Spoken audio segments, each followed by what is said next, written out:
नमस्कार। आइए आज हम जानते हैं वज्रासन के विषय में। सबसे पहले हम अपने पैरों को पीछे कर लेते हैं और सीधे बैठ जाते हैं। देखते हैं पीछे से हमारा पोस्चर कैसे दिखता है।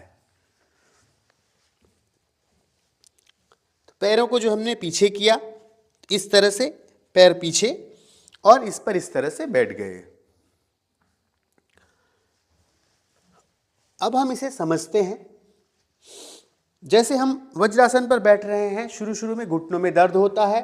उसके लिए हम इस तरह से कोई कपड़ा ले सकते हैं और कपड़े को सामने रख लें, इस पर बैठ जाएं।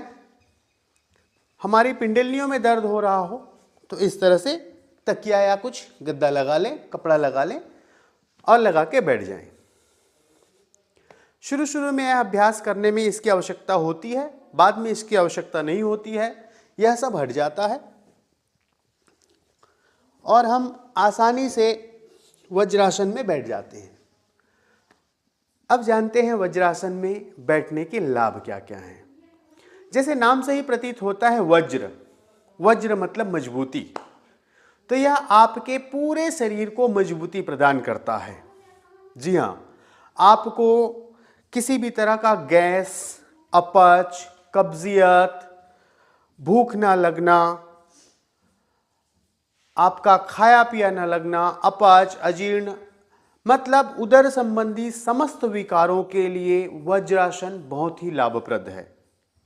वहीं उदर संबंधी विकारों के अलावा इस तरह से जब आप बैठते हैं तो आपके इस हिस्से में रक्त का दबाव कम होता है। वही रक्त आपकी आंतों में, आपके हार्ट, लीवर, किडनी, यहाँ तक कि रीढ़ की हड्डी सीधी होने की वजह से रक्त का आपका फ्लो ब्रेन तक बहुत अच्छे से पहुंचता है।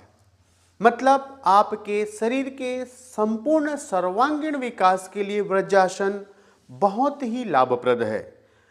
वज्रासन भोजन के बाद जब हम करते हैं तो भोजन के बाद करने से हमारा भोजन बहुत अच्छे से डाइजेस्ट होता है, हमें कब्जियत नहीं होती है, हमारा पेट अच्छे से साफ होने से हम स्वस्थ होते हैं।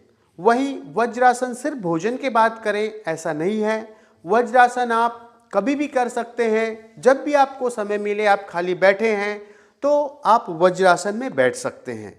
वज्रासन में जैसे ही बैठते हैं आपकी बैकबोन सीधी हो जाती है, पोस्चर सही होता है और शरीर को संपूर्ण हिस्से में ब्लड बहुत अच्छे से पहुंचता है। इससे आपका बीपी भी नियंत्रित होता है। इस तरह से वज्रासन के अद्भुत फायदे हैं। तो आप भी